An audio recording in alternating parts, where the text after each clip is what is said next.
Chris, we are ready when you are. All right, well, I'll start at 12:02 Eastern just to give a little more time for people to filter in.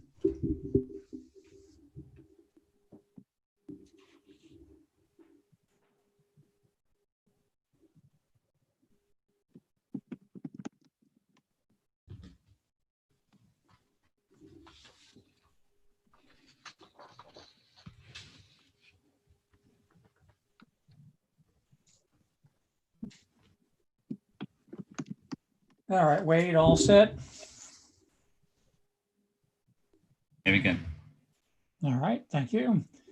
Hello, everybody. I'm Chris Carberry, CEO of Explore Mars. Welcome to the Humans to Mars webinar series.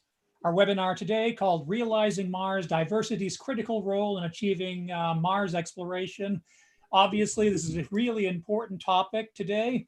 But before we get to the introduction of our moderator, I just have a few quick announcements. As you may have heard, the Humans to Mars Summit will go virtual this year. It will be taking place on August 31st to September 3rd, and we will be opening up registration again next week. So stay tuned for that. It's going to be a really incredible program, and it'll be done over 4 days this year in the virtual format. We also have our dates for the 2021 Humans to Mars Summit, which will be May 11th through 13th, 2021 at the National Academy of Sciences building. That won't go on sale until we'll probably launch that registration around the time of H2M this year. So stay tuned for that.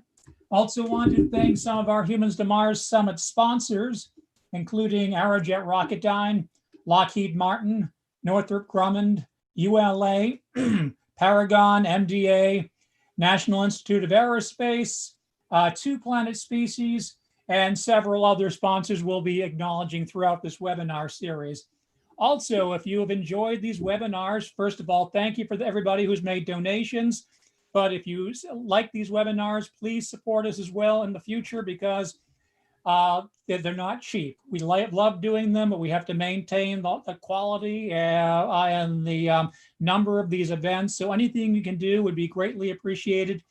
And if you're interested in sponsoring, please contact us at info@exploremars.org. Thank you. Now it's time to move on to our webinar, Realizing Mars, Diversity's Critical Role in Achieving Mars Exploration, moderated by geoscientist, analog astronaut, host of Space Snacks, and recently elected member of the Explore Mars Board of Directors, Dr. Sian Proctor. So Sian, welcome. Thank you. Thank you for having me. And it's my pleasure to be the moderator of today's really important discussion. What I'm going to do is I'm going to briefly introduce all of our amazing panelists, and then we'll get to the questions. And so first, I'd like to introduce you to Dr. Shauna Pandya. She is a scientist astronaut candidate with Project Possum, physician, aquanaut, speaker, martial artist, advanced diver, skydiver, pilot in training, and a VP in immersive medicine with Luxonic Technologies and a fellow of the Explorers Club. She is also director of the International Institute of Astronautical Sciences Possum Space Medicine Group. She's the chief instructor of the IIAS Possum Operational Space Medicine course, chair of strategic directives for the Possum 13, a clinical lecturer at the University of Alberta, session organizer for Ascend 2020, and was most recently named a medical advisor to Orbital Assembly Construction and United Space Structures. Dr. Pandya holds a bachelor's degree in neuroscience from University of Alberta, a master's in space studies from the International Space University, completed the Entrepreneurship Graduate Studies program from Singularity University, and has a medical degree from the University of Alberta. She is currently completing a fellowship in wilderness medicine from the Academy of Wilderness Medicine. Welcome, Shauna. Thank you so much for having me. Edward Gonzalez began his work in Pasadena, California at NASA's Jet Propulsion Laboratory in 2001 in the capacity of business administrator in the former Office of Education, now the Office of STEM Engagement. Mr. Gonzalez also worked directly with NASA headquarters in the capacity of education and public outreach for the Science Mission Directorate with a focus on planetary science. In 2011, he started to co-manage and coordinate various programs under NASA's Minority Undergraduate Research Education Program and has been a keynote speaker at numerous universities and community colleges across the nation, as well as a panelist and moderator for various national STEM conferences. He was a detailee at NASA headquarters in 2008, working on the background development and training for the staff at each NASA center on the OEPM metric and evaluation database. He completed a fellowship at NASA's headquarters in 2014-15. He now resides on the East Coast and is the Outreach STEM Engagement Lead for Diversity and Minorities at NASA's Goddard Space Flight Center, as well as the Network Lead for NASA's STEAM Innovation Lab. He mentors dozens of students and is passionate about his work and enjoys helping others. He loves to spend time with his new wife, enjoys reading, traveling, and is a lifelong learner. Welcome, Eddie. Thank you. Shatoya Palmer, also known as Toya, is a fifth-year aerospace engineering major at Auburn University. She is a NASA Solar System ambassador and aspiring astronaut. Her passions are rocket propulsion, space exploration, black holes, physics, thermodynamics, and mathematics. She is currently conducting research in nuclear thermal propulsion. Her goal is to be a propulsion engineer. Welcome, Toya. Welcome. J.R. Edwards serves as staff within the Chief Technology Office and Executive Secretary for the Corporate Technology Advisory Group of the Lockheed Martin Corporation. Mr. Edwards is well known across the NASA enterprise. He has been a longtime senior liaison to NASA headquarters and the U.S. Department of State, and he supported Lockheed Martin's Government Affairs Office in advocating NASA programs on Capitol Hill. His portfolio includes human spaceflight, science, aeronautics, and technology programs ranging from the Orion Multi-Purpose Crew Vehicle, NASA's flagship of the Human Exploration Program, to Hubble Space Telescope and historic Mars missions such as the Curiosity rover. He managed the payload for Orion Exploration Flight Test 1 and led the integration team in meeting critical milestones ahead of schedule and below cost. Mr. Edwards is credited with setting the vision and managing Lockheed Martin's model partnership with NASA via the Space Act Agreement Strategic Alliance for Education and Public Outreach. His lifetime achievements include election to the International Academy of Astronautics. He is on the honorary board for the Space Generation Advisory Council. He is a lifetime member and associate fellow with the American Institute of Aeronautics and Astronautics, and he recently was elected 2020 Fellow of the American Astronautical Society. Welcome, JR. Good to be with you. It's a real pleasure to have everybody here to have this important discussion. And I want to start off by talking about education. Education is the roadmap to a career in space. And over the past few months, we have seen the hashtag Black in the Ivory go viral. And it brought awareness to the challenges people of color face in pursuing higher education. Now, I know I wouldn't be where I am today if it wasn't for the degrees that I've gotten. So I want to start off our conversation talking about the challenges you have experienced or are experiencing while in the educational system, and how did you successfully get through it? What tips, or strategies did you use? And so I want to start with Shauna on this question, because Shauna, you bring a unique perspective being international, and you have even more degrees than me. Shauna, do you have any thoughts on this? Yeah, thanks so much for the question, Sian. I have a few thoughts to share on this. And, I know your question specifically asked about higher education, but I also want to pay mind to the importance of representation starting in grade school. So my own personal experience in grade school, I grew up in a very, very suburban type of neighborhood. So that meant I remember looking around once in grade 4 when I was 9 years old and realizing I was the only non-Caucasian person in my class. And later in life, so when you're growing up, the childhood that you have is your only normal. So you accept it as normal, and you just think that everyone's upbringing is like that. And it wasn't actually until maybe earlier this year when I was comparing notes with my other friends of color that, if you had a goal, you didn't think about the barriers, you just set your mind to it. And things are different today because we're just, we've started to take those blinders off, and we're starting to see all the barriers that exist. And for me, it really hit home when last year I was giving a keynote at a STEM undergraduate function for women in STEM. So it was undergraduates. And at the end of the talk, this young lady in engineering of Southeast Asian descent, she came up to me and she very deliberately said to me, seeing someone like you up there of the same background as me makes me realize that I can do it. And that was really my aha moment, that representation matters. You cannot be what you do not see and what you do not know. And that's why, for me personally, it's become so important.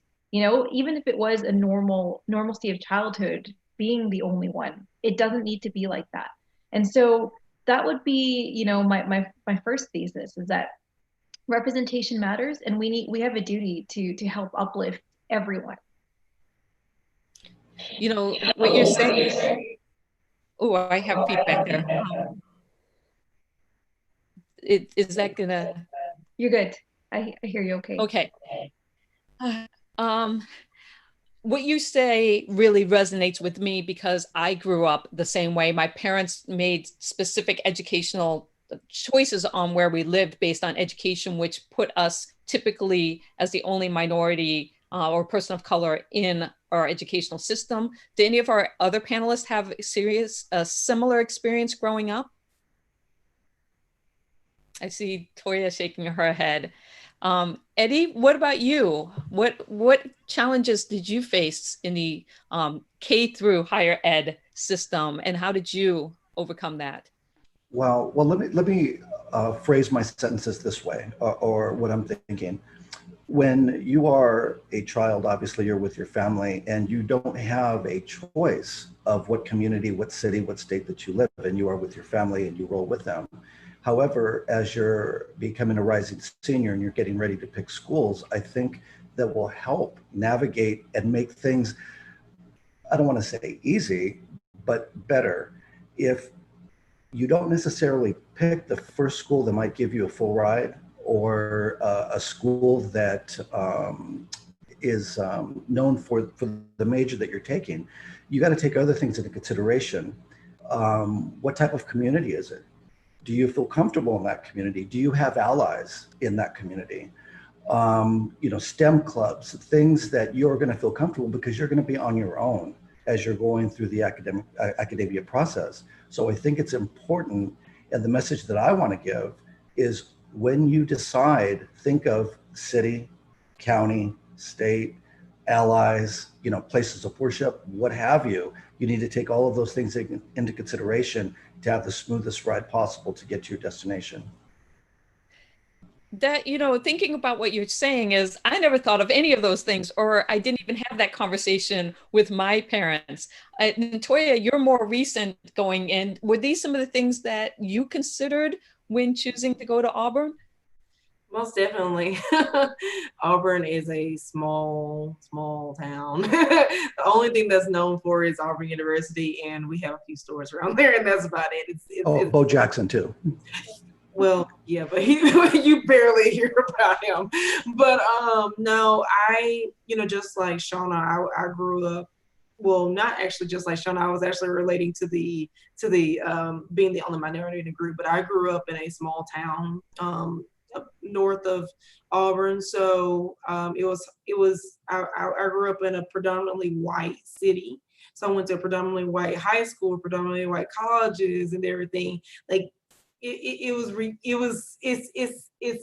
amazing how white places can be when you don't really, when you're like paying attention. If you get what I'm saying. I'm sorry, I'm stuttering a lot this morning, but Auburn is predominantly white. The challenges that I have faced is being the minority in the group and making sure my voice is heard. With that, it comes with difficulty because the stereotypes is I'm the angry Black woman. So that's not, I have always been a opinionated person. If you watch my Twitter, you'll definitely see some opinions every single day.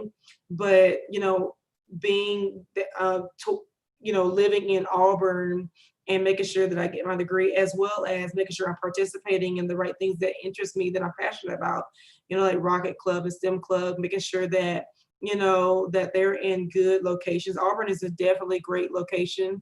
The most you'll get out of that is just like bad fans, but that's about it. But just like Mr. Edwards said, picking the city and the allies and everything else, those are definitely good things to look for when you're looking for the right kind of education. I kind of went two different directions. I'm sorry. Oh, that's fine, because one of the big things that we want to talk about is finding your voice and feeling comfortable speaking it, because when you talked about the angry Black woman, and so the stereotypes that come with, people of color, and what does that mean, and how do we address that and overcome that? And so, JR, do you have anything you'd like to add? Sure. If I can start by just first expressing thanks to Explore Mars for today's session. I really celebrate Explore Mars' very sincere and genuine interest in bringing diversity of voices together to talk about our experiences. So this is really a special treat for me. So thank you very much. I'm a native Midwesterner, and my family settled in Indianapolis, Indiana, on the outskirts of town. And I am just 3 generations removed from slaves and ex-slaves.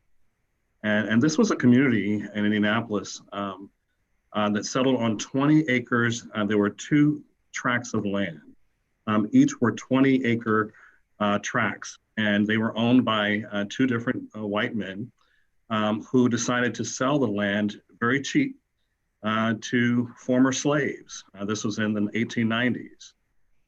So a community of African Americans, Blacks, caught wind of this and decided to settle on the outskirts of the city and to work the land. There was nothing on the land, so they had to build their houses.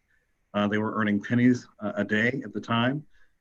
These were not lavish properties, but they were sort of pioneers in their own regard. And they created a wonderful community, and in fact, my family still resides on the land there now. I'm not sure if you can see this photo, but this is a photo of our, the Sunday school group from the 1950s. And my mother is actually on the far left of the screen. She's holding a satchel that's running across her shoulder. So it was really a very wonderful community. But what transpired is that as you had this group of Blacks that had settled far outside the city, you had this great migration of Blacks that were coming up from the South, up Mississippi, after slavery in pursuit of a better life. And many of them settled in urban centers. So you had this influx of Blacks in the city center, and then you had this tiny little enclave of ex-slaves who had settled outside the city. So let's fast forward. We moved through the civil rights era. We hit the 1980s, and we are now confronted with how to integrate schools. So we had all the Black kids who are now being bussed out to the suburbs. And I grew up in those suburbs on that farmland. And one of my earliest experiences in school was my mother having to walk to the school and have words with a counselor in the school who was refusing to admit my little brother to the college track curriculum.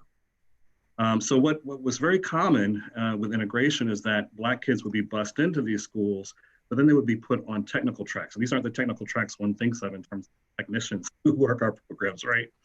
These were non-college prep tracks. So therein you had these disparities that were already starting to manifest even after we thought we were free. And some of those really continue to persist to today. So those were some of my early memories of realizing that, maybe there is something a little different about me. And how do I navigate this, take pride in who I am and where I'm from, but find a way forward in spite of that. You bring up a lot of good points, and one of them was family and family expectations. I know for me, neither of my parents had college degrees, and education, I don't remember my dad ever saying that I was not going to college, because my father saw that as the equaling playing field. You get a degree, you've got a chance at the life you want to create. But even getting into higher education, there are all of these, especially in a STEM field, there are all of these added kind of microaggressions or barriers that you just don't even realize. And my parents didn't realize that because they hadn't gone through that system, but they were barred from kind of even getting into it. And so what role did family play with you in supporting you through making these decisions and going off to college? Because I know that I wouldn't be here if it wasn't for that influence. Does anybody want to just chime in? Sure, I'll start. Like you, Dr. Sian, my parents did not go to college. I don't think they even finished high school, I believe. But I mean, they are very, very smart individuals, but they definitely pushed me to go to college. I mean, they pushed me. It was a push every single day of every single year. I had to make A's, and I posted this a few days ago. It's like I could not make below a 90 at all.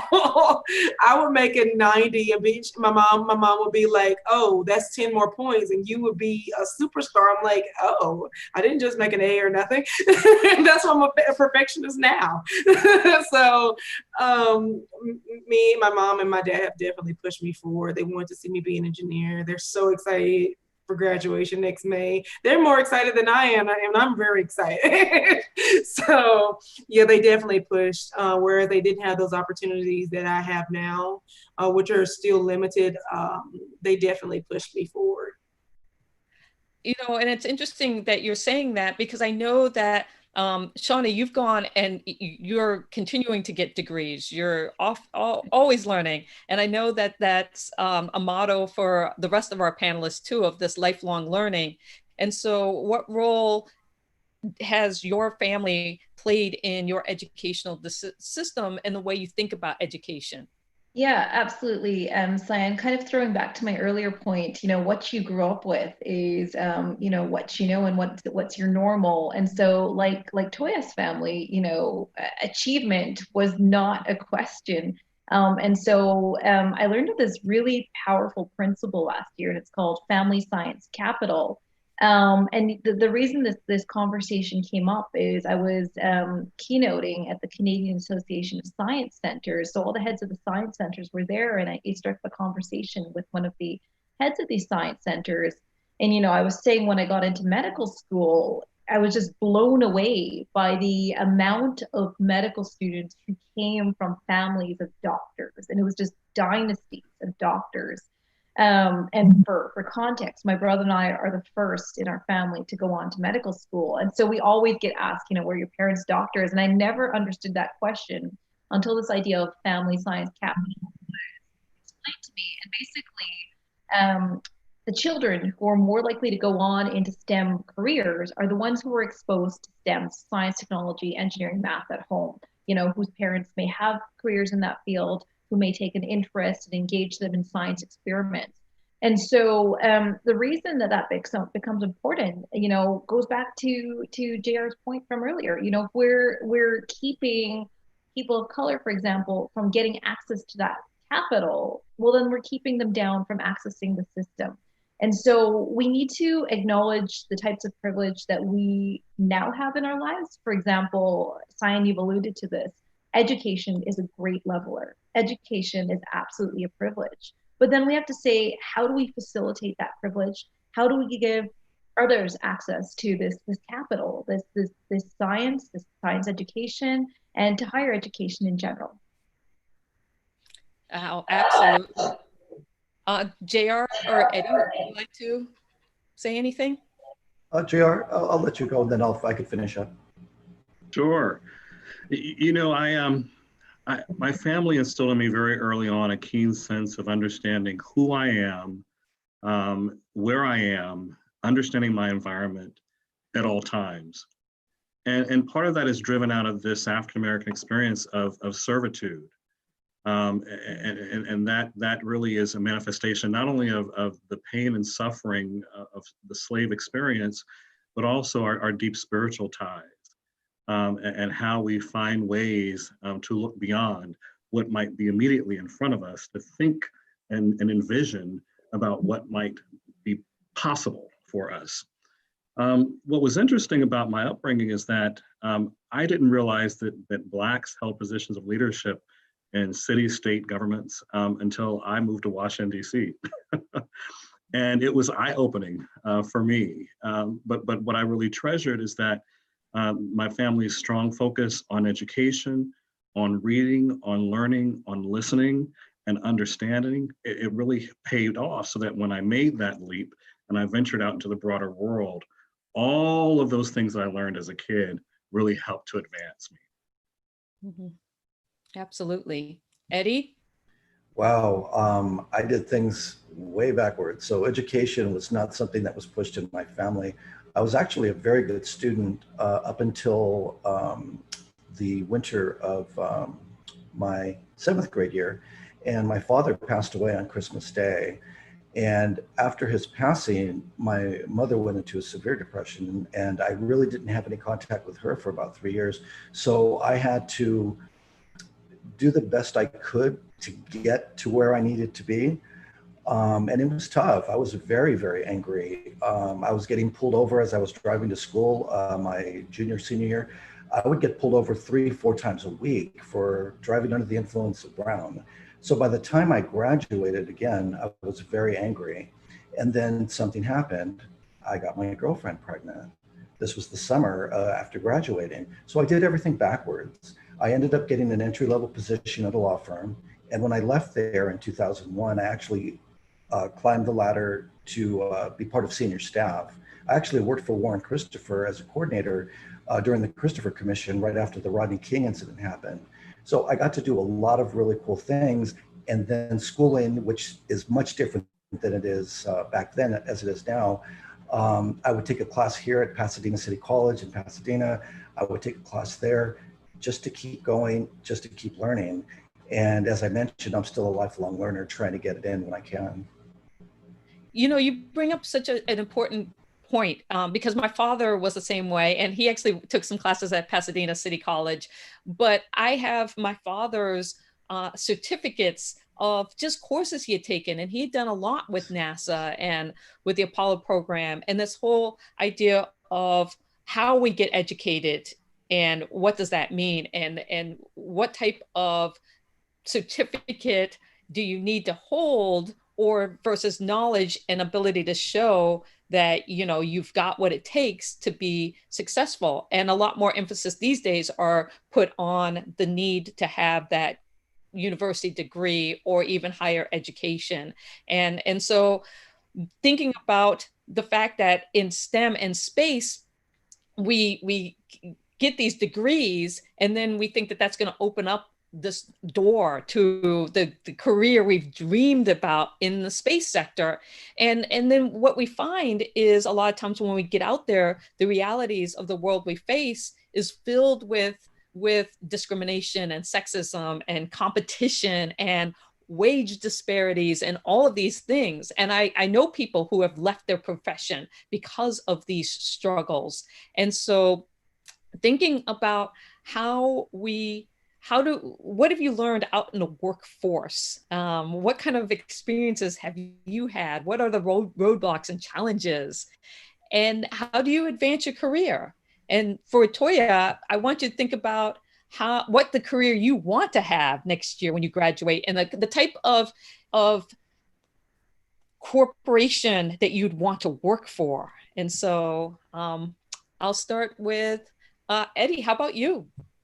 Some of the challenges, and thank you for the question, from a cultural standpoint, and again, this is strictly my opinion, coming from me directly, sometimes when you get a promotion or you get that internship or you get accepted to that school, you start looking around at the dinner table and not everybody's a fan, not everybody's on board because they feel that you're going to leave them behind. Same thing with your friends. So now once you get there, I think one of the biggest challenges I had is typically I would be the only minority in the room. And if so, imposter syndrome would kick in quite often. But then I had to remind myself, you know what? I will find the solution to a problem. If somebody gives me a problem, I will solve it. It doesn't matter how long it's going to take, how much research I need to do, I'm going to do that. And I just have to remind myself that I'm here because I'm supposed to be, and I belong here. But again, one of the biggest challenges all the time is imposter syndrome. And then again, from a cultural standpoint, having fans on the sidelines and quote unquote haters as well, even sometimes coming from your own family, because they don't want to be left behind. So you have to focus and say, this is where I'm going. If you want to come with, fine. If not, I'm going in that direction. Wow, so much you say resonates with me, especially the imposter syndrome. I kind of live in that world a lot, and being the one. And I think the rest of our panelists can definitely resonate. This resonates with you. Shauna, do you have anything to add to this? Yeah, absolutely. So, as you may have heard from my bio, I've had the luxury of being ensconced in numerous amazing sectors and disciplines: medicine, space, technology development. And, I would say in medicine, where, you essentially grow up in your young adult life. So you're pursuing your medical school, your postgraduate training, growing up as an attending physician. There's so many experiences where, as a medical student, you may not have power or feel you have power to say anything because you're being evaluated at every single turn, even as a resident. The unfortunately, the culture of medicine is such that, okay, well, you're smart, therefore, maybe you have exception or license to say things that may not be politically correct. But when you look back on it, they're frankly quite sexist and racist. And you get to a point in your career where you think to yourself, this isn't okay anymore. And I may have had to go through this, but it stops with me because the cultures that we accept in our workplaces are a reflection of ourselves. It's a hall of mirrors. And so if something isn't right in your workplace and you're accepting it and it's still going on, that's a reflection on you. And so for the way that's translated for me going forward into medicine in particular is just point blank, not on my watch. None of this will happen. No microaggressions, no sexism, no racism will happen on my watch. And I'm a relatively new attending. So when someone like a learner, a medical student, a resident is under my watch, it's easy to look out for them. But the other part of the equation is starting to look out for yourself, because even as an attending, microaggressions from colleagues and more so from patients don't stop. And it's a very tricky line to navigate because it's a respectful relationship, it's a professional relationship, but that doesn't mean you should have to endure inappropriate, racist, and hurtful comments. Wow, yeah. So much to think about there. Toya, what about you and your thoughts on your future career?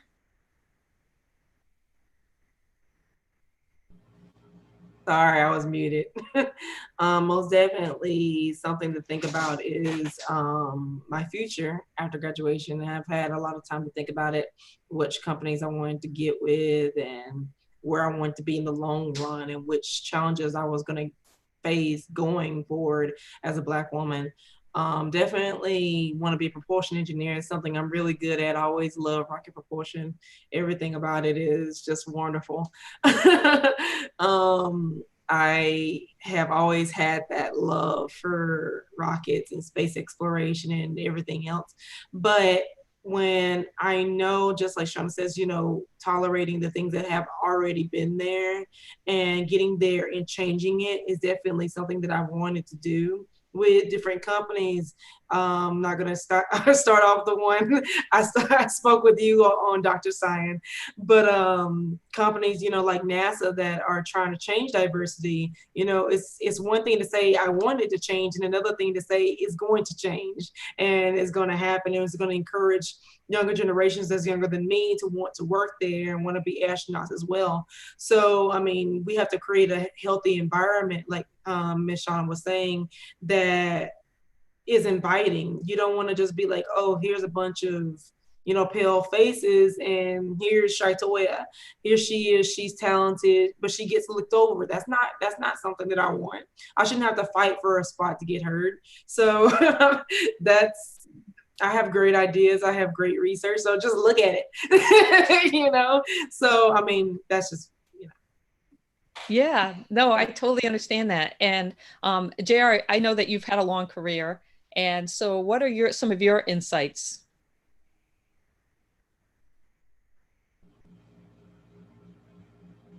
I've really appreciated hearing all of the panelists' comments. You know, coming from the corporate sector, we tend to do a very good job of finding talent, early career talent, recruiting them in from universities. But then they hit that 3 to 5 year period and they hit a wall.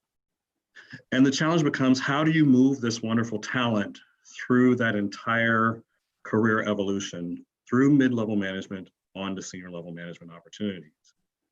And I've had it described to me from those outside of the space sector who are working in other industries as akin to being on Celebrity Apprentice or Survivor.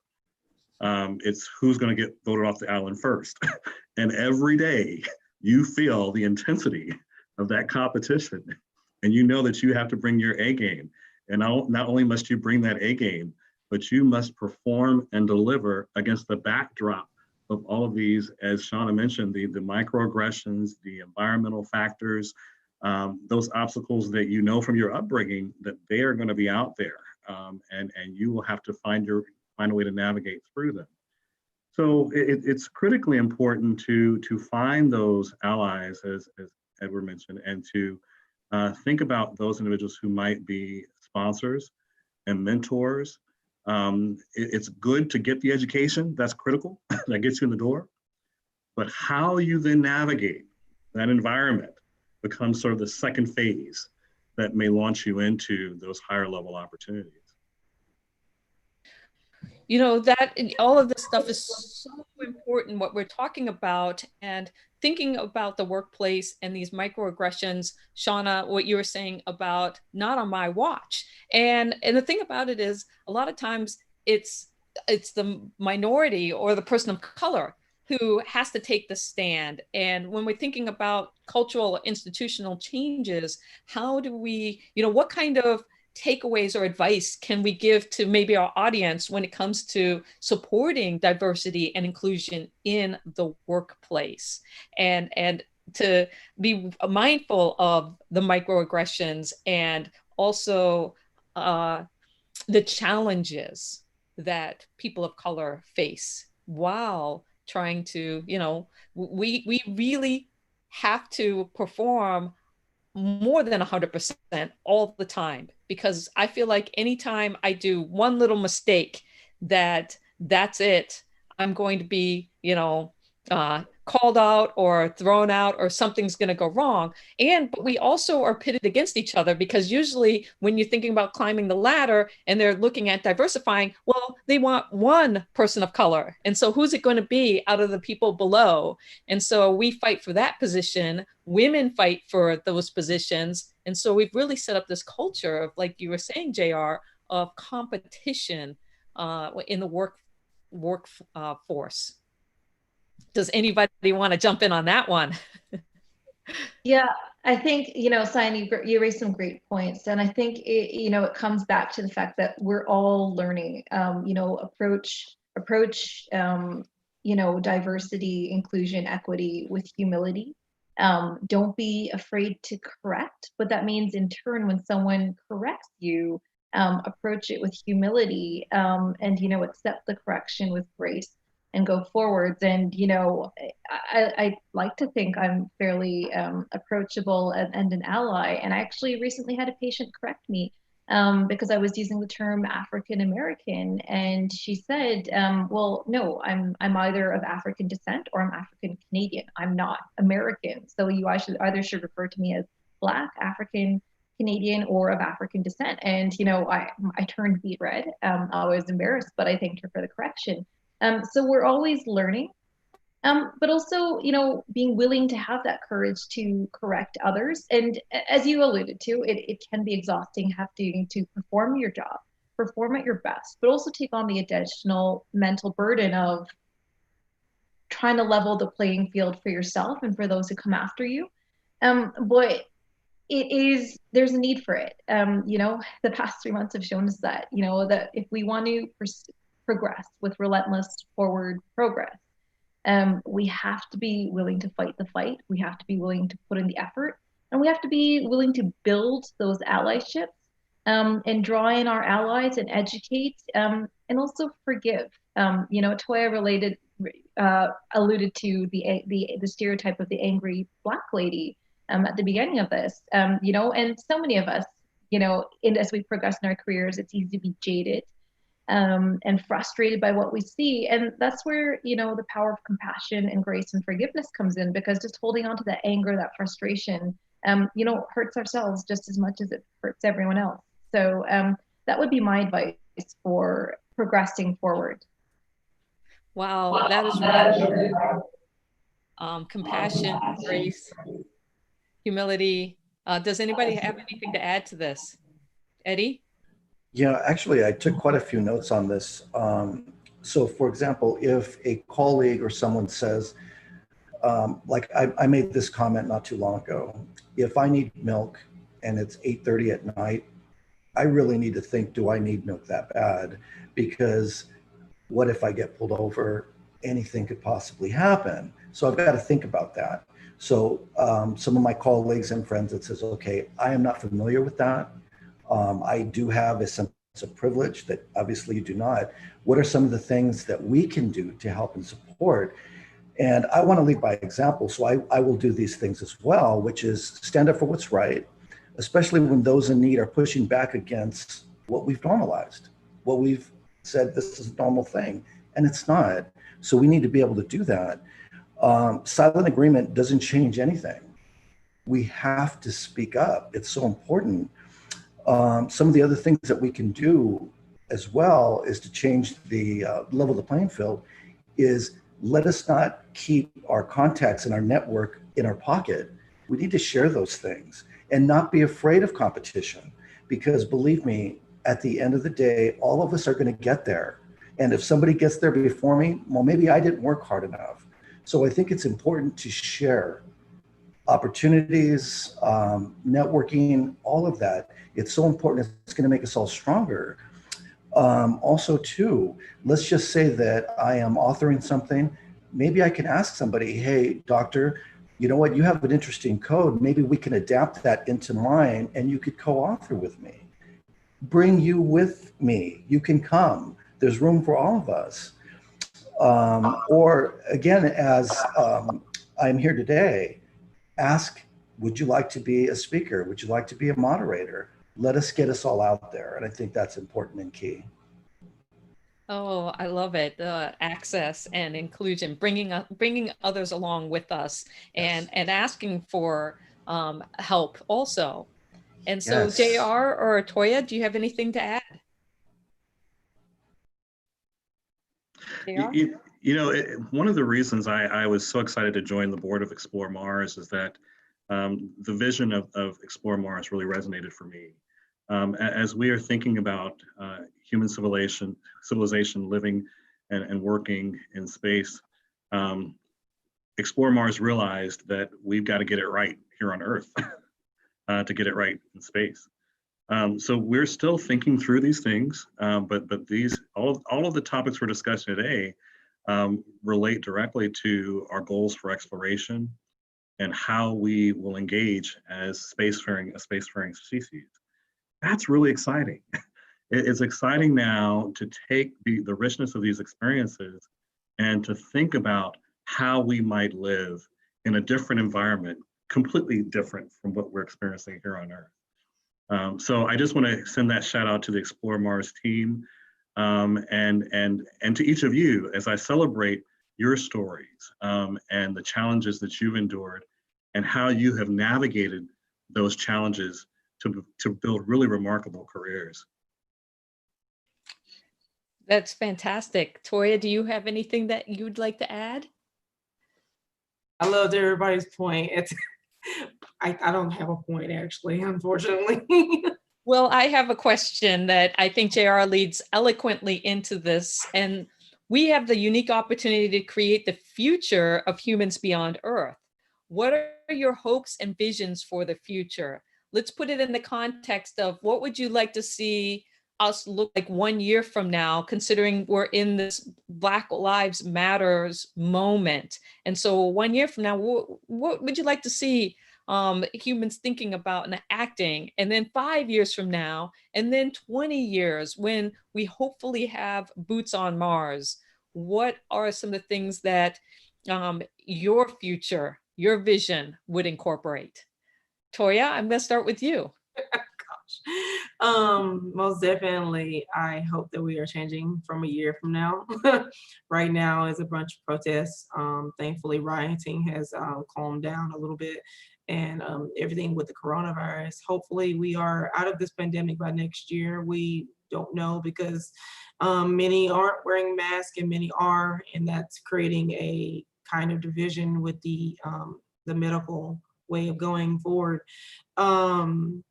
What I want to see is, and I'm going to relate this to racism because that's something that I've dealt with nearly all my life with how I grew up and where I grew up and everything else. I would like to see us progressing forward, but somehow we are progressing backwards. So I feel like time was always meant to repeat, and that's what it's doing. So it's hard to change a repeating pattern if nobody understands what's the problem. That's the thing that's going on. Nobody understands what the problem is, and nobody's willing to listen to what the problem is. So we have to have a listening ear. I was telling my husband, and I've always been an empathetic person, somebody who's just empathizes with people who don't really deserve empathy. I have always been like, if I see somebody do something bad, whereas the normal person would be like, oh, they're bad. I don't see it as black and white. I see it as, hey, maybe something happened to them that caused to do something like this. I'm like a cause and effect kind of person. You know what I mean? Like, it's just like, so what caused you to be this way? And whereas where I think it's racism is a generational thing. I mean, basically, people are teaching generations after generation. If it doesn't stop, then it's never going to stop. So that's where I would like to see us a year from now, just like change and realizing that Black lives do indeed matter and we do deserve to live. I don't know why we need to convince the world of that, but we do indeed deserve to live and to thrive and to be successful, have those same opportunities. But like Dr. Sian was saying, I have to be twice as good just to get half of what the normal person has. I have to be, the GPA has to be twice as good. I have to have more networking people. I have to have more opportunities to get where, hey, they can make a call and they can immediately work as the engineer that they want to be. I have to be, almost 3 times, 4 times as good. So that's just because I have color on my skin. That's just because of how I was raised and everything else. So I would like to see more opportunities for people of color as well as Black people, as well as LGBTQ plus community being accepted into the communities and the education that they want to, and as well as creating that inviting environment that they want and we want as well. Oh, thank you. Yes, absolutely. Eddie, is there anything you'd like to share? Well, some of the hopes that I have, there's two things that are not taught, is the fear of falling and loud noises. Everything else is taught. So I'm hoping, because of what's happening right now, that the generations to come are going to know better. They're going to have a better heart. And that some of the things that a lot of us are facing on the daily won't have to go through that again. You know, I look at my children and my grandchildren, and everybody wants a better life for them. But for our nation is not where it needs to be right now. So I hope a year from now, we are starting to make progress. 5 years from now, we have made serious progress. And then 20 years from now, we can look back and say, wow, what a time that was. But look at where we are now. We are in a great place right now. And that's my hope. Thank you. Shauna? Yeah, thanks for the question, Sian. So I would say a year from now, I hope that the wave and the momentum that we started in the past 3 months here continues, that, you know, it is the growth of a movement, not the flash in a pan in history, that it sparks genuine change, that people who may feel outraged that systemic racism is still as prevalent as it is today, and that as we unfortunately unveil more, it's layers upon layers, that we continue to be as outraged that it exists in its present state in 2020, that it does, that we be as committed to dissecting this, to deconstructing the chains of systemic oppression, microaggression, racism that have existed for as long as they have, and that we build up something more positive, inclusive, and productive going forward. 5 years down the road, I hope that translates into a reflection of society at all levels, whether it's our politics, whether it's our STEM fields, whether it's our educational system, higher education and otherwise. And finally, in 20 years, I hope that it translates into, as you say, us being on Mars. There's this saying that don't do it for me without me. And so if we're going to Mars for all of humanity, don't do it without all of humanity. Bring the men, but bring the women, bring the people of color. Don't bring just the pilots and the engineers, bring the storytellers and the artists. Do it for all of humanity, with all of humanity. Well said. Love it, love it, love it. JR? Shauna, I am all in. you really articulated that so well. When we talk about diversity from a technology strategy perspective, I sit within our Chief Technology Office and have the great privilege of working with really amazing leaders. And they're on the leading edge of envisioning and taking us places that I tell you, it's really a phenomenal experience.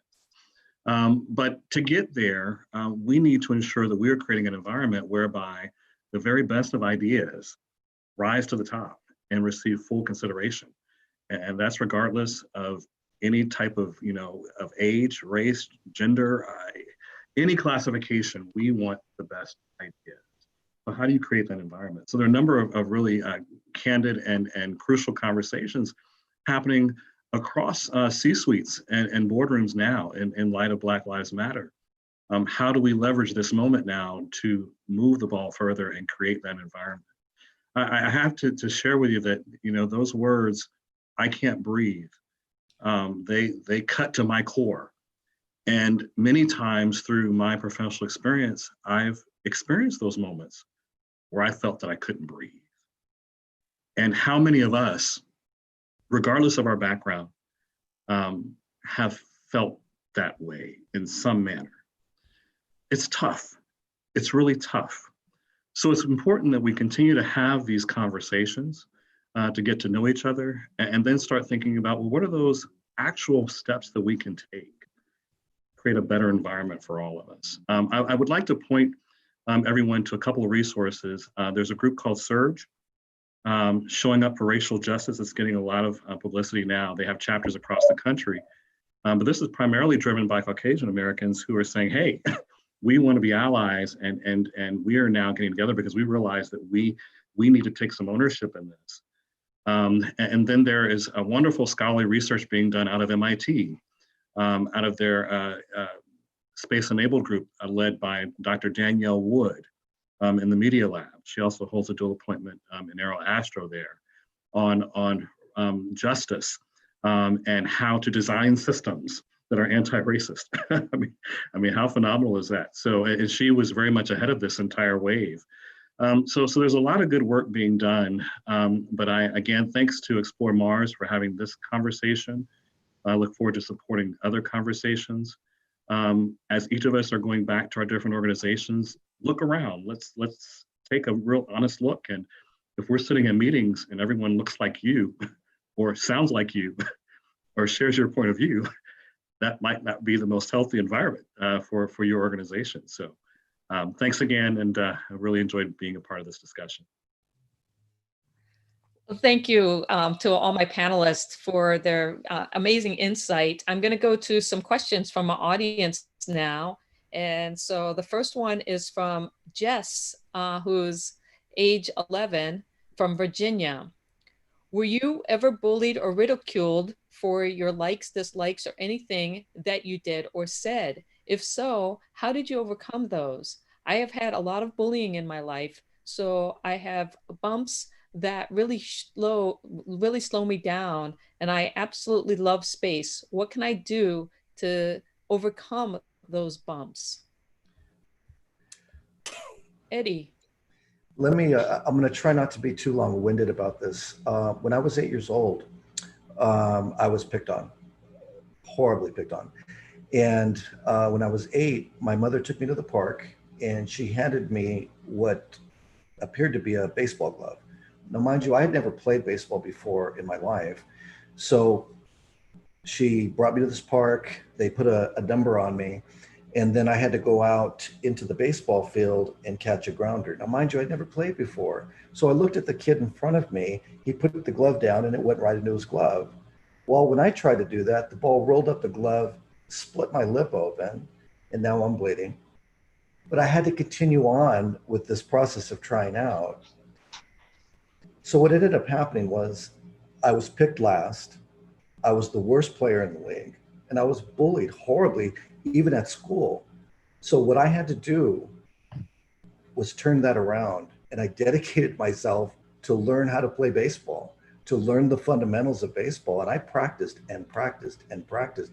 And the next year, I was one of the best players out there. But it was with a lot of work and a lot of, I'm going to do this so I no longer get ridiculed or bullied or any of that. It was a quest that I took, and it worked out for me. Thank you for sharing that, Eddie. Does anybody else have something to share? You know, growing up, I definitely was bullied a lot. If it wasn't for my glasses, it was just how, you know, I made good grades, or I was a goody two shoes or whatever. Anything that they could have called me other than the N-word, I was definitely called. I was a band nerd, so I played piccolo in marching band, and we had about 200, 300 people in band. And they would be calling me just band geek and everything else, or, you know, like they always said astronaut geek. And I'm starting to think that's not even an insult. I'm glad to be an astronaut geek.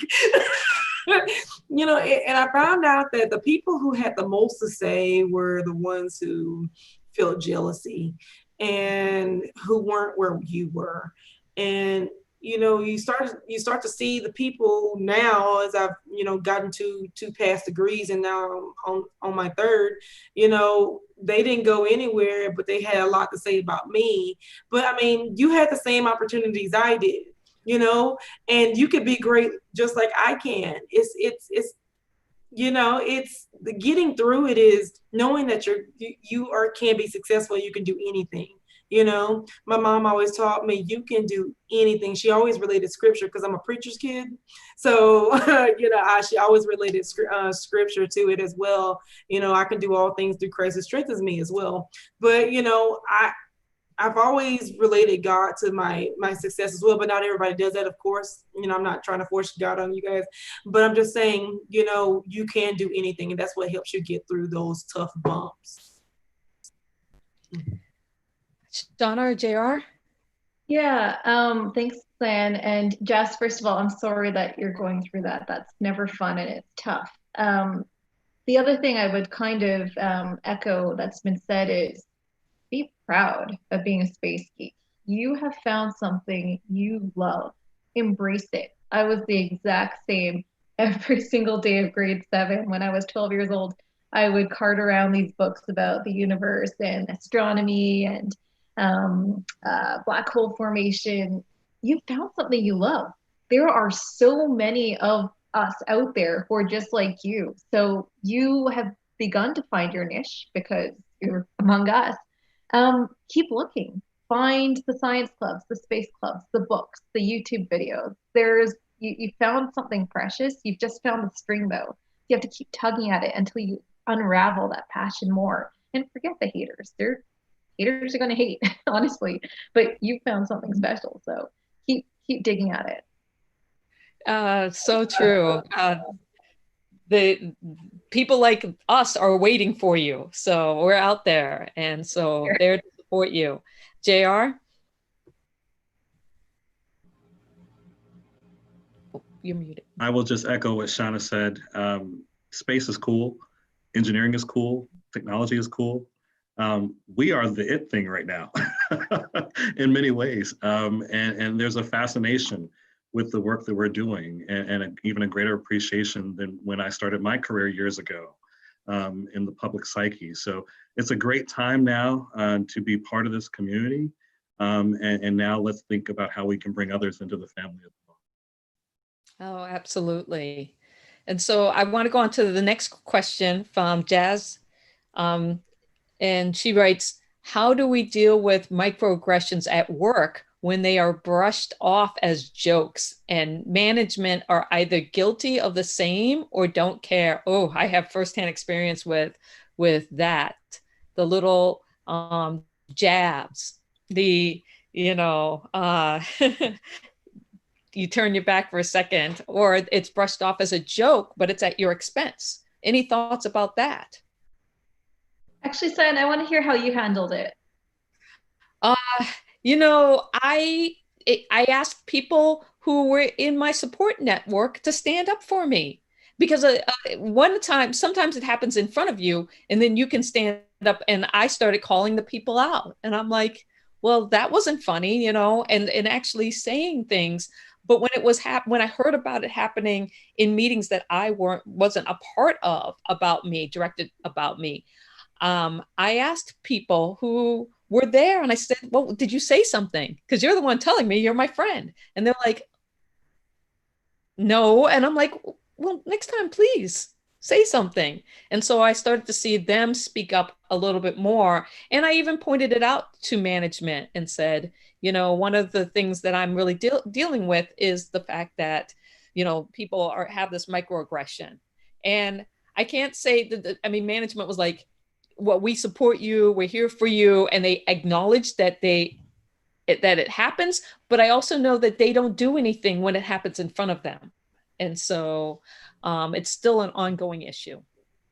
That's an excellent point. When we think about that experience with the officer and the knee on the neck, and we think about those officers who stood by and did nothing or did little. That's a challenge to all of us. When we're in these different environments, when we hear those things, to have the courage to step forward. And to do so, you can do so in a way that's very respectful, but very direct, and sends a clear message that this does not reflect the best of who we are. So I fully agree with you saying it's important to tap into that support network, to think about those allies who can be influential, even as you're addressing the energy directly. Right. I would Shauna? say in my opinion, it's also a bit of a progression, and kind of based on my experiences over the years. The first time something egregious happens, you say nothing because you feel powerless. The next time something happens on repeated occasions and you escalate it, it's easy to, these things can be brushed off because no one wants to rock the boat. And also coming back to the importance of why representation matters is who you're complaining to may be part of that, old school architecture, that old boys club, whatever. The next time it happens, if it's extensively documented, you have records, you have notes, and you escalate it, and it's still brushed off, keep escalating. So it has to, keep notes, keep receipts, build your allies, and then also in the longer term, work to build up that representative workplace. Because if you're, for example, in my experience, always complaining to the cis Caucasian hetero male person in power, when those are also the microaggressors or outright aggressors, it's easy to see why it's brushed off and not taken seriously. And this just harps on the point of why it's so important as we go on generationally to bring in those different perspectives and those different, this culture of inclusivity and diversity, because that's how we help build this empathy and in turn create a workplace that's equitable, where everyone is empowered to succeed and perform at their best. I love what you're saying. Eddie or Toya, do you have something? I was just going to mention, I agree with what you're saying in regards to your colleagues need to speak up. It's really important. Silent agreement is nothing. You've got to speak up. You've got to have the courage to do so. And I know that, at least I'd like to think that I have throughout my career, that I've always stuck up for those that may not have a voice, or they feel that they don't have a voice for a variety of reasons. I think it's important to speak up. You have to. Otherwise, nothing's going to change. And we need to do this. When I think about that and the whole idea that speaking up, a lot of times, like what you're saying, Eddie and Shauna, is that you tend to get separated from the group then, and you get labeled, and all of these things happen. And I love, Shauna, what you were saying about documenting what the issues are. And because a lot of times we don't do that, and then it builds and builds and builds, and then we leave or we find a way out to get out of that situation. And then when you leave, you kind of might tell people, well, this is why I'm leaving, but it's still, you don't necessarily sometimes see change. JR, do you have anything that you want to add, or Toya? Most definitely, I agree with all of your points. Speaking up is definitely important. People aren't mind readers, unfortunately, so they're not going to know what's going on inside your head until you speak up and say something, especially if they have something rude or disrespectful to say. Speaking up, and because disrespect, if they feel like they can disrespect you once, then that's where the pattern, the cycle keeps going on.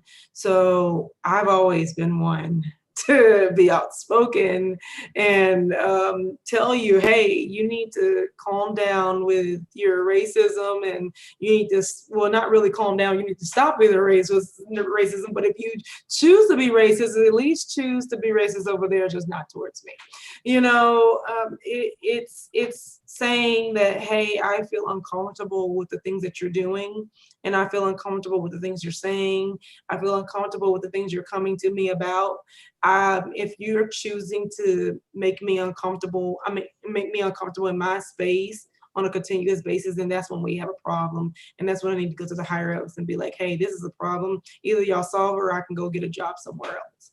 So, it's speaking up and being like, you need to respect me, and you need to respect my colleagues, and you need to respect people of color. You need to respect people who aren't like you. people see somebody that's not like them, they immediately jump on the wagon of I need to bully and I need to be petty and childish and say anything and everything, hopefully and gets a reaction like, no, we're grown. This isn't the playground anymore. This is real life. We're all adults, or try to be adults on a daily basis. I try on a daily basis. Sometimes I'm not. But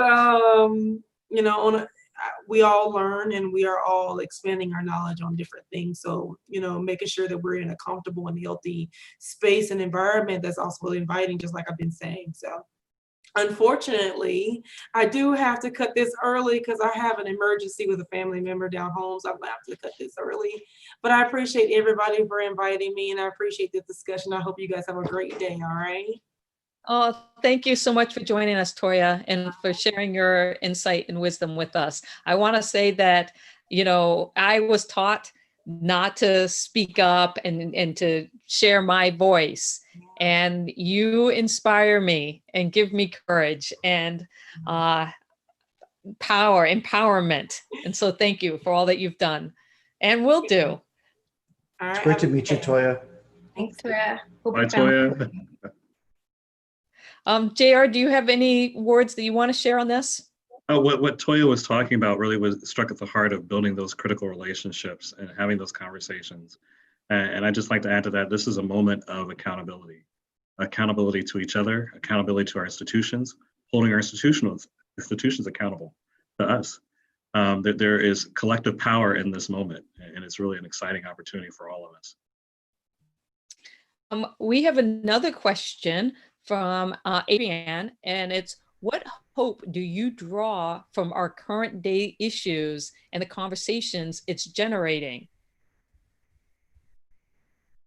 Yeah, that's a great question. I think maybe it's come across that I have this mixture of hope and cynicism.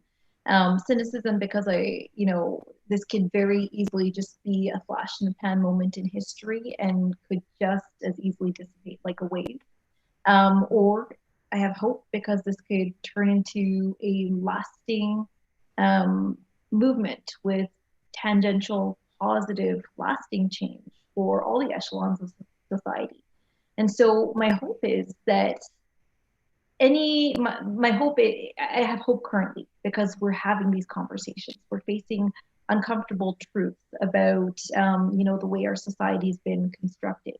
We haven't quite touched upon it yet because so much of this has been focused on what's going on in the US, but in Canada, we face an unfortunately similar situation with the treatment of Indigenous people within the country. And, that's kind of our national reckoning, along with Black Lives Matter, that's happening now. So my hope for the future is that each and every single person tuning in today, that's the first positive step. You care about this issue. And you care enough to listen to what the issues of the day are. You care enough to add your voice and your questions to the conversation. And my hope going forward is you set your own expectations and goals for yourself as to how you're going to contribute to being a positive change agent, and then create a plan to keep yourself accountable. And metrics for yourself to measure how you're keeping yourself a positive force for good. And how you're contributing to positive impact going forward. So that's my hope for the future. Oh, I love it. Eddie, do you have anything to add? I think we lost JR. I would just like to co-sign what Shauna said. I mean, her words and all the questions that you've answered, Shauna, amazing, really. And again, it's my hope that this is not a flash in the pan, as she just stated, that some positive change really comes out of this. And I know that for myself, a lot of my colleagues and friends who have, quote unquote, that privilege have told me, I don't know, and I can't imagine what it's like to go through some of the things that you've been through, but they want to learn and they want to help. How can they help? And it has been, considering everything that's happened, it has been a breath of fresh air for me personally. In regards to what NASA is doing, my immediate team, they are there for us. And I really appreciate that. It really makes me feel that there is hope. Well, I love what both of you are saying with, be an agent of change and be accountable, and think about that. We have a few questions, and Janet writes, what can we, your allies, do more of better, and how do we support people of color more visibly, vocally? I think we kind of touched on that a little bit just a minute ago, but is there anything else that you want to add? Yeah, I would say that this actually, sorry, Eddie, I keep going first. No, go right ahead. Okay, sorry. Obviously, I have some thoughts on the matter. So I would say, be audit yourself, be willing to accept criticism, and then, look for discussions to partake in. Some very simple, tangible, concrete steps you can take is giving everyone the respect they deserve. So, for example, one of my best friends and teammates from previous missions and analog environments is, I hold him as the model of emotional intelligence and as well as allyship. And, he's that cis white hetero male, but he is the bastion of building allyship. And, he goes in above and beyond when he's addressing, in a professional context, when he's addressing a fellow professional, he uses their professional title. And particularly if it's a woman, it's so easy to see that microaggression where someone, I could be in a room with a different physician and the male counterpart will be Dr. Smith, and then I'll be automatically relegated to Shauna. And it's sort of like, well, why does that professionalism standard change? So simple things like that, give people the respect they deserve. And then when it comes to auditing yourself, just ask, how can I make this better? So the first question is the current situation ideal? And if it is, amazing. Tell us what you're doing that you have an ideal situation. And if not, ask yourself what needs to be better and how it can be made better. Eddie? I'm going to repeat some of the things that I had said from earlier, which I think is really important. And the question is, how can I help? You can help by, again, introducing people that are in the struggle to your network. Consider a co-author of something that you're writing. Lead by example. Don't be the silent agreement. Say something. Speak up. Those little things right there are very helpful. Also, too, and I appreciate the comment of auditing yourself. Maybe you have some sort of speaker series every summer, every fall, and take a look at the speakers that you've chosen in the past and reconsider that, and maybe bring some speakers of color that can come out and do an amazing job. So those are my things that people can do to change things. That was fantastic. And one of the things that we're talking about, this kind of leads off of what you just said, Eddie, is kind of next steps when we think about opening up this discussion a little bit more. And I know that we have some other members from Explore Mars here, but moving forward and thinking about this as a series of conversations within Explore Mars and how we can ensure diversity's critical role in achieving Mars exploration. Where do we go from here? And I think one of the big things is language and how we define equity, equality, inclusion, and diversity. And so do you or any of the other people who happen to be on our call have anything to say about language and mindfulness when it comes to language? Shauna, you kind of hinted at this a moment ago with your colleague. Eddie, go ahead if you have any thoughts. And then Go ahead, please. Okay. Yeah, I think, language is so important. And for example, in the space exploration world, we're seeing the evolution of terms of manned flight to crewed flight, for all mankind, for all humankind. And the question is, it's just a word, but why does it matter? Because even I, when I initially heard this, had to check my internal filters and say, well, I never perceived that as a slight against me. But it is acknowledging that those internal barriers, favor certain people and certain demographics and strata of humanity above others. And that's why it's important to evolve. Humanity as well as individuals are continually evolving, and our language must evolve to keep up. If we truly are to work towards that vision of what we aspire to be in terms of progress, knowledge, exploration, inclusivity, and diversity. Yeah, I definitely feel the same when we're talking about language, but also visually. What do we see and what are we hearing? Those two things, very powerful messages. And I kept remembering when we did the Launch America and watching and visually what I was seeing, and just kept thinking, this isn't as diverse and inclusive as I would like this message to be, especially where we are now. And I don't know if you also had that same feeling, but I know I felt that way. Eddie, do you have anything to talk when it comes to language? And I think what Shauna had said earlier really resonated with me as well. I do a lot of presentations and talks and workshops and things of that nature. When Shauna, you had said that somebody said, you know what, you gave me hope. Looking at somebody that has made it, that is very successful, and that looks like me, I could do that too. And one of the things that I'm trying to do personally is to tell everybody, if I can do this, you absolutely can do it. And again, as you had mentioned about the language, I think that's important to parents. It's important. What we stand for, it's important. And I just hope, as Shauna had said earlier too, that we are going to make, and we're going to see some major changes coming up soon. And it's all going to happen in the right direction. And I do have hope for that. I do.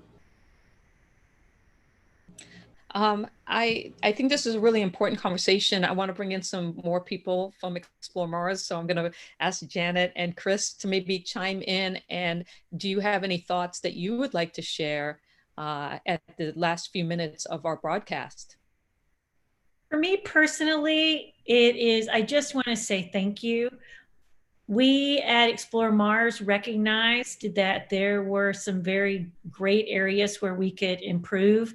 We're so delighted to have you and JR on our board of directors. We also just want to be part of really solving some of these issues and addressing these issues and being that space advocacy agency that loudly and clearly states that the diversity of everything is critical.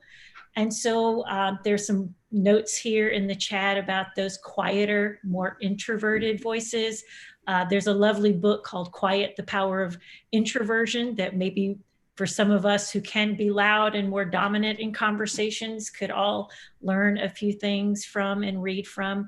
Most of all, I think we just want to say we are open, we are listening, we are here, we want to be inclusive, we want to make space in it as inclusive as possible. When I'm talking to students, you heard from Jesse, I just heard from Jesse's mom. So I want to let you guys know that Jesse is very encouraged. He had to leave, I believe already, but she said it was the perfect webinar to invite him to today. So thank you, you have encouraged an 11-year-old in Virginia. But I think that's my heart, is that as I hear you speak, I just, wanted you to know that there are those of us standing and beside you, alongside you, and we want to better understand, better advocate, and most of all, be that agent of change to say, please lend your voices here. We want to learn together so that we can make those children that I'm speaking to and you guys are also inspiring, that their generation will think of humanity just as that, as humanity, not any particular thing, color, race, religion, or creed, but that we are all one in that sort of beautiful overview effect. But mainly, we just want to say we're here, we're learning, and we're listening. Thank you. Chris? Oh yeah, first of all, thank you everybody. This has been a great panel. And one thing I've been shocked at over the last few months with this panel, how naive I've been. I've known, of course, racism in the society, but I've just been shocked by all the stories I've heard, all the problems, all the challenges. I've heard the stories, but never quite in such graphic detail. And then as all these developments occurred, although we've been trying for many years to create diverse programming, and I think we haven't done it perfectly, of course. There's always been problems, we can always improve. We also started looking at our own leadership structure and realized, my, we all we had a fairly good over the last few years. We'd managed to solve the male-female ratio within the group. We realized the group was largely white and that we did have very little diversity, even though we'd been promoting it, within our programming for a number of years. It just was not reflected within the group. So we really, as a group, decided this was the right time, that we could probably play a leadership role, figuring out how to do this, not just the programming, not with just adding folks to the leadership, but just creating programs like this to have conversations, figure out, what's the best path forward. We don't claim to have the answers, of course. I think the best way of doing this is having these conversations and then figuring it out. Like, as you mentioned, next steps. This webinar here is only intended to be the first of many programs, webinars over the next year. We don't know what they're going to be. We want the people participating to define what they're going to be. We know we're going to have a session at the Humans to Mars Summit, which Sian, I believe you'll be moderating again.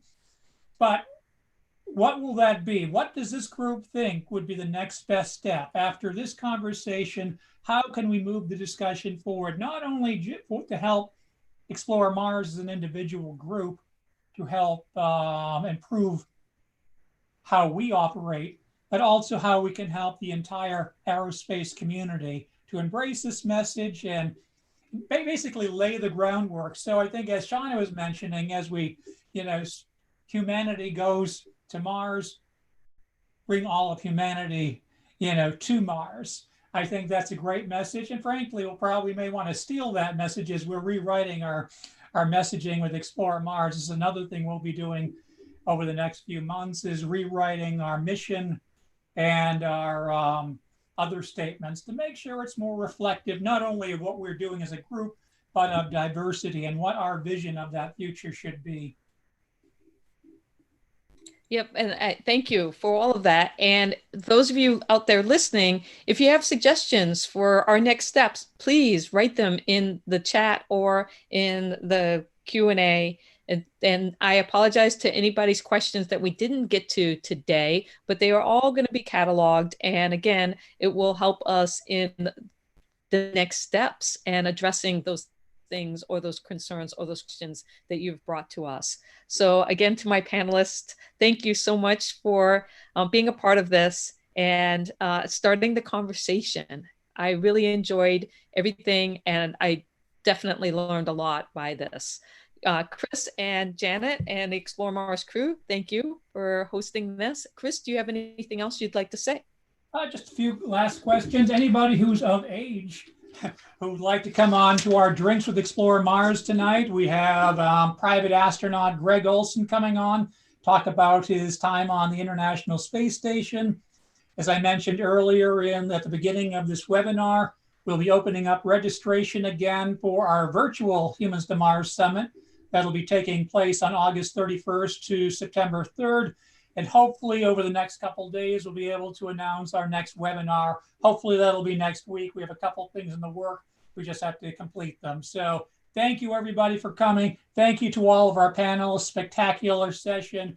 And this will just be the beginning of a wonderful series that we hope to do over the next year or so. Thank you, everybody.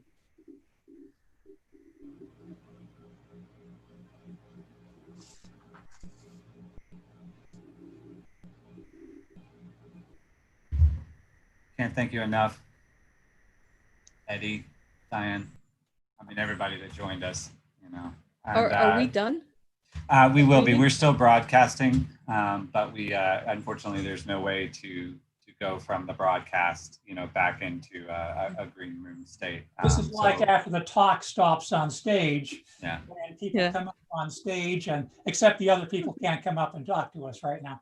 No, Well, but- I have to step away, but before I do that, what a lovely job you did as a moderator, Sian. Thank you so much.